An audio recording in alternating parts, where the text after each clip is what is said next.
Hello friends, एक बार फिर से आपका बहुत बहुत स्वागत है हमारे YouTube channel fast in steel plant पर। दोस्तों, आज का मेरा टॉपिक इंडस्ट्री में एंड जनरली भी यूज होने वाले वेल्डिंग मशीन के complete set with its assembly and welding process पर है। साथ ही साथ इंटरव्यू में पूछे जाने वाले सवालों का भी डिस्कशन इसी वीडियो में होगा। सो वीडियो में लास्ट तक बने रहिए और कुछ भी क्वेश्चन या क्वेरीज हो तो कमेंट सेक्शन में ज़रूर पूछें। और अगर आपने अभी तक मेरे चैनल को सब्सक्राइब ना किया हो तो कर लीजिए, ताकि स्टील प्लांट से रिलेटेड बहुत सारी जानकारी मैं आप लोगों के बीच लाने में समर्थ हो पाऊँ। वीडियो अगर पसंद आए, जानकारी अगर अच्छी लगे तो लाइक एंड शेयर करना ना भूलें। चलिए वीडियो को देखते हैं और अब समझने का प्रयास करते हैं। सबसे पहले ये वेल्डिंग होता क्या है? अच्छा, वेल्डिंग को एक मिनट के लिए छोड़ दीजिए। पहले आप लोग बताइए वेडिंग क्या होता है? वेडिंग होता है विवाह उत्सव या शादी समारोह, जहां दो लोग या एक युगल या कपल बोल सकते हैं, वैवाहिक संबंध में जुड़ते हैं। क्या करते हैं? जुड़ते हैं। मतलब वेडिंग में जुड़ने का काम हो रहा है। बस उसी प्रकार वेल्डिंग भी है। वेल्डिंग दो या दो से अधिक भागों को उष्मा मतलब हीट एंड दबाव मतलब प्रेशर या दोनों का एक साथ उपयोग करके जोड़ने की प्रक्रिया है। अब थोड़ा टेक्निकली समझते हैं। Welding is a metal joining process by which two similar or dissimilar metals may joined. In electric arc welding, electricity is passed through an electrode which jumps between the electrode and the workpiece. This causes an arc which produces great heat, melting the electrode and the workpiece, causing the edge to fuse together. मतलब welding एक joining का process है, मतलब दो metal को joint करने का process है, जिसमें इलेक्ट्रोड में इलेक्ट्रिसिटी को पास किया जाता है। इलेक्ट्रिसिटी जो है वो इलेक्ट्रोड्स और वर्कपीस के बीच में जंप करता है, मतलब पास ऑन होता है और एक आर्क जनरेट करता है, एक स्पार्क जनरेट करता है, एक हीट जनरेट करता है और बहुत बड़े मात्रा में हीट जनरेट करता है, जिससे जो इलेक्ट्रोड है और जो वर्कपीस है वो दोनों आपस में मेल्ट होकर चिपक जाते हैं। और इसी मेटल के चिपकने की प्रक्रिया को वेल्डिंग प्रोसेस या वेल्डिंग बोला जाता है। अब चलिए थोड़ा देसी भाषा में समझते हैं कि आखिर कैसे होता है ये वेल्डिंग, क्या क्या इक्विपमेंट या मटेरियल लगता है इस वेल्डिंग प्रोसेस को करने में। तो पहले पार्ट बाय पार्ट हम लोग इक्विपमेंट को देखते हैं और उसकी असेंबली को भी समझते हैं। तो इक्विपमेंट में हमें सबसे पहले क्या चाहिए? Welding machine. ये वेल्डिंग मशीन भी दो तरह के होते हैं, एक एसी करंट पे काम करने वाली और दूसरा डीसी करंट पे काम करने वाला। दूसरा होता है वेल्डिंग होल्डर। एक वेल्डिंग होल्डर होता है जो इलेक्ट्रोड्स को होल्ड करके रखता है, साथ में उसे इलेक्ट्रिक या बोल सकते हैं करंट सप्लाई करने में हेल्प करता है। तीसरा होता है वेल्डिंग केबल। ये दो पीस में होते हैं, एक पॉजिटिव टर्मिनल के साथ और दूसरा नेगेटिव टर्मिनल के साथ जुड़े होते हैं। चौथा होता है कनेक्टर होल्डर, जो नेगेटिव टर्मिनल के साथ जुड़े हुए केबल के दूसरे छोर से कनेक्ट होकर वर्क पीस के साथ अटैच रहते हैं। पांचवा होता है इलेक्ट्रोड्स। इलेक्ट्रोड्स को वेल्डिंग रॉड या वेल्डिंग इलेक्ट्रोड्स के नाम से भी जाने जाते हैं और इसका काम तो आप लोगों को पता ही होगा, फिर भी मैं बता देता हूं कि यही वेल्डिंग इलेक्ट्रोड्स फिलर मेटल का काम करता है। छठा होता है सेफ्टी ग्लव्स। ये जरूरी इसलिए है क्योंकि वेल्डिंग करने के टाइम पे जो आर्क प्रोड्यूस होता है, जो स्पार्क प्रोड्यूस होता है, अगर वो हाथ में लग जाए तो हाथ जलने का भी खतरा हो सकता है। इसलिए सेफ्टी ग्लव्स का पहनना बहुत ज़रूरी होता है। लास्ट और सातवां होता है वेल्डिंग हेलमेट, जिसमें वेल्डिंग ग्लास लगे होते हैं। ये हाई हीट आर्क को नेकेड आई से देखने पर आँख में जलन, सूजन और लगातार इसके यूज से आँख की रोशनी भी जा सकती है। इसके लिए वेल्डिंग ग्लास का होना बहुत ज़रूरी होता है।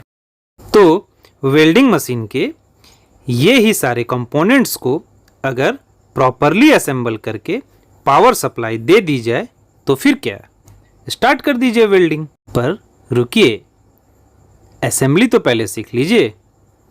तो चलिए चलते हैं, सारे कंपोनेंट्स को पहले असेंबल करना सीखते हैं। सबसे पहले वेल्डिंग मशीन को देखिए।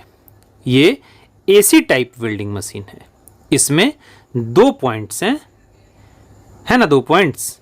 एक पॉजिटिव करंट के लिए है और दूसरा नेगेटिव करंट के लिए। अब एक छोटा सा ब्रह्मास्त्र यहाँ पे बता देते हैं, तो सारा कंफ्यूजन यहीं पे खत्म हो जाएगा। और मेरे को विश्वास है कि फिर कभी आप भूलेंगे ही नहीं। आप एक बात बताइए, आपके घर में या घर के आजू बाजू के एरिया में आपने कभी ना कभी शॉर्ट सर्किट होता तो देखा ही होगा। मैं इतना तो 100% श्योरिटी के साथ बोल सकता हूँ कि अगर आपने शॉर्ट सर्किट होते नहीं देखा हो तो सुना तो जरूर होगा कि आज उनके घर में या उनके दुकान में शॉर्ट सर्किट की वजह से घर जल गया या दुकान जल गया, है ना। तो कभी सोचे हैं आप कि वो शॉर्ट सर्किट वर्ड जो हम लोग सुनते हैं कि उनके दुकान में पूरा आग लग गया शॉर्ट सर्किट की वजह से, ये शॉर्ट सर्किट होता कैसे है? तो शॉर्ट सर्किट हमेशा याद रखिएगा कि पॉजिटिव और नेगेटिव वायर अगर किसी कारणवश भी एक साथ आपस में के कनेक्शन में आ जाए, मतलब कनेक्ट हो जाए, तो एक जोरदार स्पार्क के साथ वायर जल जाता है और वायर जलने से ही आग फैल जाता है। ठीक है, बस इसी दुर्घटना को, इसी शॉर्ट सर्किट वाले दुर्घटना को अवसर में बदल दिया गया और वहीं से वेल्डिंग मशीन का निर्माण कर लिया गया। कैसे, वो यहाँ देखिए। ये वेल्डिंग मशीन है। इससे एक केबल पॉजिटिव टर्मिनल के साथ जुड़ के निकला है जो वेल्डिंग होल्डर में गया है, और चूंकि वेल्डिंग होल्डर में ही वेल्डिंग इलेक्ट्रोड्स लगा रहता है, तो जो पॉजिटिव करंट है वो कहाँ तक चला गया, हमारे इलेक्ट्रोड तक पहुँच गया। वहीं दूसरा केबल जो है वो नेगेटिव टर्मिनल के साथ जुड़कर निकला है, जो कनेक्टर होल्डर की मदद से या ग्राउंड होल्डर या ग्राउंड कनेक्टर की हेल्प से वर्कपीस से जुड़ गया। वर्कपीस में नेगेटिव करंट आ गया। अब जैसे ही इलेक्ट्रोड को वर्कपीस से कनेक्शन में लाएंगे तो क्या होगा, पॉजिटिव और नेगेटिव मिला ना यहाँ भी, और पॉजिटिव और नेगेटिव मिलेगा तो क्या होगा, अभी ऊपर आप शॉर्ट सर्किट वाला एग्जाम्पल तो सुन ही लिए। पॉजिटिव और नेगेटिव जैसे कनेक्ट होगा, जैसे आपस में मिलेगा, एक स्पार्क जनरेट होगा और उसी स्पार्क को यहाँ पे आर्क बोला जाता है। इसलिए वेल्डिंग प्रोसेस को यहाँ पे आर्क वेल्डिंग प्रोसेस बोला जाता है। अब समझिए स्पार्क में और आर्क में डिफरेंस क्या होता है। तो स्पार्क का समय जो होता है, टाइमिंग जो होता है, वो सीमित होता है, मतलब फिक्स टाइमिंग, या बोल सकते हैं बहुत शॉर्ट टाइम के लिए होता है। बट आर्क जो है वो अगर एक बार जनरेट हो जाए तो लंबे टाइम तक चलता रहता है। तो आर्क प्रोड्यूस करने के लिए वेल्डिंग इलेक्ट्रोड्स और वर्कपीस के बीच में एक निश्चित, एक फिक्स्ड दूरी रहती है, जिसे मेंटेन करना बहुत ही ज़रूरी होता है। अगर गैप को सही से मेंटेन ना किया गया हो तो क्या होगा, अगर गैप बढ़ गया तो भी आर्क खत्म हो जाएगा, और अगर गैप घट गया तो भी आर्क खत्म हो जाएगा और हमारा वेल्डिंग प्रोसेस जो है वो रुक जाएगा। सो इसके लिए बहुत एक्सपीरियंस की ज़रूरत होती है, जो समय के साथ प्रैक्टिस करते करते आ जाती है। अब अगर एक बार प्रॉपरली आर्क प्रोड्यूस हो गया तो क्या प्रोड्यूस होगा? हीट प्रोड्यूस होगा, जो बहुत ही ग्रेट हीट होगा, मतलब बहुत ही हाई हीट होगा, और वो वर्कपीस के वेल्डिंग पोर्शन को फ्यूज कर देगा।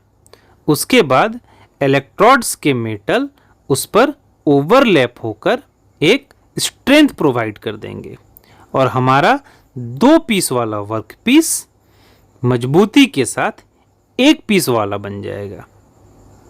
ठीक है, बस यही है वेल्डिंग प्रोसेस।